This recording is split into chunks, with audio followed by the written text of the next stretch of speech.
ഇമ്രാൻഖാൻ ജീവനോടെയുണ്ടോ അതോ പാക് സൈന്യം അദ്ദേഹത്തെ അപായപ്പെടുത്തിയോ? അഡിയാല ജയിലിനു മുന്നിൽ കുടുംബത്തെ പോലും തടഞ്ഞുവെച്ച് സൈന്യം മറച്ചുവെക്കുന്നത് എന്താണ്? നടുക്കുന്ന സത്യങ്ങൾ പുറത്ത്. ഇമ്രാൻഖാൻ ജീവനോടെയുണ്ടോ അതോ പാകിസ്ഥാൻ ഭരിക്കുന്ന സൈന്യം അദ്ദേഹത്തെ ജയിലിനുള്ളിൽ വെച്ച് കൊന്നുകളഞ്ഞോ? വെറുമൊരു അഭ്യൂഹമല്ല ഇത്. അമേരിക്കയിലുള്ള പ്രമുഖ മാധ്യമ പ്രവർത്തകൻ വജ്ഹാദ് സയ്യിദ് ഖാൻ പുറത്തുവിട്ട വിവരമാണിത്. പാകിസ്ഥാൻ സൈന്യത്തിലെ 3 മുതിർന്ന ഉദ്യോഗസ്ഥർ നേരിട്ട് പറഞ്ഞ കാര്യമാണ് അദ്ദേഹം വെളിപ്പെടുത്തിയിരിക്കുന്നത്. അതായത് ജയിലിൽ കഴിയുന്ന മുൻ പ്രധാനമന്ത്രി ഇമ്രാൻഖാൻ ഇപ്പോൾ ജീവനോടെ ഉണ്ടാകാൻ സാധ്യതയില്ലെന്ന്. ഒരു നിമിഷം ആലോചിച്ച് നോക്കൂ. പാകിസ്ഥാനിലെ ഏറ്റവും ജനപ്രിയനായ ഒരു നേതാവ്, രാജ്യം കണ്ട എക്കാലത്തെ മികച്ച ക്രിക്കറ്റ് ക്യാപ്റ്റൻ, ഒരു രാജ്യത്തിൻ്റെ മുൻ പ്രധാനമന്ത്രി, അദ്ദേഹത്തെക്കുറിച്ച് മാസങ്ങളായി ഒരു വിവരവുമില്ല. ഓഗസ്റ്റ് 11-ന് അദ്ദേഹത്തിൻ്റെ കുടുംബവും അഭിഭാഷകരും അഡിയാല ജയിലിന് മുന്നിൽ മണിക്കൂറുകളോളം കാത്തുനിന്നു. കാണാൻ അനുവാദം ചോദിച്ചു. പക്ഷേ സൈന്യവും ജയിൽ അധികൃതരും മുഖം തിരിച്ചു. കാണാൻ പറ്റില്ലെന്ന് പറഞ്ഞു. എന്തുകൊണ്ട്? എന്താണ് അവർ ഒളിക്കുന്നത്? അദ്ദേഹത്തിന് കാഴ്ചയ്ക്ക് പ്രശ്നങ്ങളുണ്ട്, ഹൃദയ സംബന്ധമായ അസുഖങ്ങളുണ്ട്. ഒരു ഡോക്ടറെ പോലും കാണിക്കാൻ സൈന്യം തയ്യാറാകുന്നില്ല. കുടുംബത്തിന് പോലും പ്രവേശനമില്ല. ഒരു മനുഷ്യനെ ജയിലിലിട്ട് പൂട്ടി പുറത്തെ ലോകവുമായി ഒരു ബന്ധവുമില്ലാതെ ഡോക്ടറെ പോലും കാണിക്കാതെ അടച്ചിടുമ്പോൾ അതിനർത്ഥം എന്താണ്? അവർ എന്തോ വലിയ ദുരന്തം മറച്ചു വെക്കാൻ ശ്രമിക്കുകയാണ്. പാകിസ്ഥാൻ സൈന്യം ഇമ്രാൻഖാനെ ഇല്ലാതാക്കിയോ? എന്തിനാണ് ഇമ്രാൻഖാനെ പാക് സൈന്യം അഡിയാല ജയിലിൽ അടച്ചത്? 2023 മുതൽ ഇമ്രാൻ ജയിലിലാണ്. ഒന്നിനു പുറകെ ഒന്നായി 100-ലധികം കേസുകളാണ് അദ്ദേഹത്തിനെതിരെ ചുമത്തിയത്.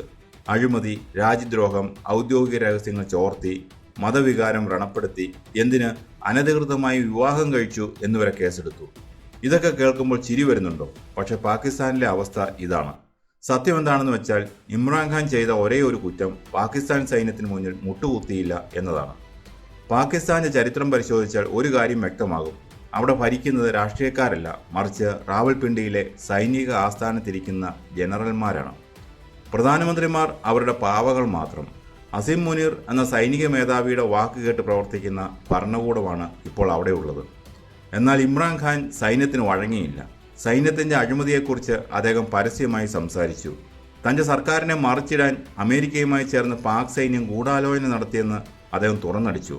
പാകിസ്ഥാന്റെ ചരിത്രത്തിൽ ആദ്യമായി ജനങ്ങൾ സൈന്യത്തിനെതിരെ തെരുവിലിറങ്ങി. ജനറൽമാരുടെ വീടുകൾക്ക് മുന്നിൽ ആളുകൾ പ്രതിഷേധിച്ചു. ഇതാണ് സൈന്യത്തെ ചൊടിപ്പിച്ചത്. സൈന്യത്തിൻ്റെ അഹങ്കാരത്തിനേറ്റ വലിയൊരു തിരിച്ചടിയായിരുന്നു അത്. തങ്ങളെ ചോദ്യം ചെയ്യാൻ ധൈര്യം കാണിച്ച ഇമ്രാൻഖാനെ അവർക്ക് ഇല്ലാതാക്കണമായിരുന്നു. അതിനാണ് അവർ അദ്ദേഹത്തെ ജയിലിലടച്ചത്.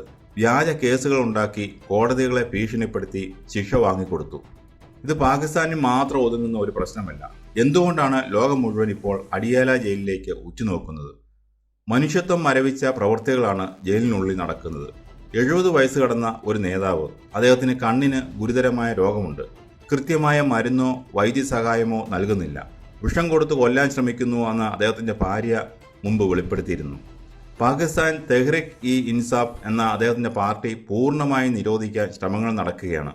അദ്ദേഹത്തിൻ്റെ അനുയായികളെ തല്ലിച്ചതയ്ക്കുന്നു, ജയിലിലടയ്ക്കുന്നു. പക്ഷേ എന്നിട്ടും ഇമ്രാൻഖാൻ്റെ ജനപ്രീതി കുറയുന്നില്ല. കഴിഞ്ഞ തെരഞ്ഞെടുപ്പിൽ ഇമ്രാൻഖാൻ ജയിലിലായിരുന്നു. അദ്ദേഹത്തിൻ്റെ പാർട്ടി ചിഹ്നമായ ബാറ്റ് പോലും സൈന്യം പിടിച്ചെടുത്തു. നേതാക്കളെയെല്ലാം ജയിലിലടച്ചു. എന്നിട്ടും ജനങ്ങൾ സ്വതന്ത്ര സ്ഥാനാർത്ഥികളായി നിന്ന ഇമ്രാന്റെ ആളുകൾക്ക് വോട്ട് ചെയ്തു. ഭൂരിപക്ഷം കിട്ടി. പക്ഷേ സൈന്യം റിസൾട്ട് അട്ടിമറിച്ച് തങ്ങളുടെ പാവ സർക്കാരിനെ പ്രതിഷ്ഠിച്ചു. ഇതിനർത്ഥം എന്താണ്? പാകിസ്ഥാനിലെ ജനങ്ങളുടെ പ്രതീക്ഷയാണ് ഇമ്രാൻഖാൻ. അവരെ സംബന്ധിച്ചിടത്തോളം സൈനിക ഏകാധിപത്യത്തിനെതിരെയുള്ള ഒരേ ഒരു ശബ്ദമാണ് അദ്ദേഹം. ആ ശബ്ദം അടഞ്ഞുപോയാൽ പാകിസ്ഥാൻ എന്ന രാജ്യം പൂർണ്ണമായും തീവ്രവാദികളുടെയും അഴിമതിക്കാരായ പട്ടാളക്കാരുടെയും കയ്യിലാകും. അതുകൊണ്ടാണ് വജ്ഹാദ് സയ്യിദ് ഖാന്റെ വെളിപ്പെടുത്തൽ ലോകത്തെ നടുക്കുന്നത്. ഇമ്രാൻ ജയിലിൽ വെച്ച് കൊല്ലപ്പെട്ടിട്ടുണ്ടെങ്കിൽ അത് പാകിസ്ഥാൻ ചരിത്രത്തിലെ ഏറ്റവും വലിയ രാഷ്ട്രീയ കൊലപാതകമായിരിക്കും. ഇനി ഏറ്റവും ഭയാനകമായ ചോദ്യത്തിലേക്ക് വരാം. ഒരുപക്ഷെ ആ വാർത്ത സത്യമാണെങ്കിൽ, ഇമ്രാൻഖാൻ കൊല്ലപ്പെട്ടിട്ടുണ്ടെങ്കിൽ ഇനി എന്ത് സംഭവിക്കും? പാകിസ്ഥാൻ ഒരു ആഭ്യന്തര യുദ്ധത്തിലേക്ക് തള്ളപ്പെടും. അക്കാര്യത്തിൽ സംശയമില്ല. ഇമ്രാൻഖാന് എന്തെങ്കിലും സംഭവിച്ചാൽ പാകിസ്ഥാനിലെ തെരുവുകൾ കത്തും. ജനങ്ങൾ തെരുവിലിറങ്ങും. അവർ സൈനിക ആസ്ഥാനങ്ങൾ ആക്രമിക്കും. പാകിസ്ഥാൻ ഇന്നുവരെ കാണാത്ത തരത്തിലുള്ള ജനകീയ പ്രക്ഷോഭമായിരിക്കും അത്. പാക് സൈന്യത്തിനു പോലും ആ ജനരോഷത്തെ തോക്കുകൾ കൊണ്ട് അടിച്ചമർത്താൻ കഴിയില്ല. അത് പാകിസ്ഥാന്റെ പതനത്തിന് തുടക്കമിടും. പാകിസ്ഥാൻ എന്നത് സാധാരണ ഒരു രാജ്യമല്ല, ആണവായുധമുള്ള ഒരു രാജ്യമാണ്. അങ്ങനെ ഒരു രാജ്യം ആഭ്യന്തര യുദ്ധത്തിലേക്ക് നീങ്ങിയാൽ അത് ഇന്ത്യ ഉൾപ്പെടെയുള്ള അയൽ രാജ്യങ്ങൾക്കും മുഴുവൻ ലോകത്തിനും വൻ ഭീഷണിയാകും. അതിർത്തികളിൽ ഭീകരവാദം വർദ്ധിക്കും. സാമ്പത്തികമായി തകർന്ന പാകിസ്ഥാൻ പൂർണ്ണമായും അനാഥമാകും. സൈന്യത്തിന് ഈ കാര്യം അറിയാം. എന്നിട്ടും അവർ ഇമ്രാൻഖാനെ ദ്രോഹിക്കുന്നത് എന്തുകൊണ്ടാണ്?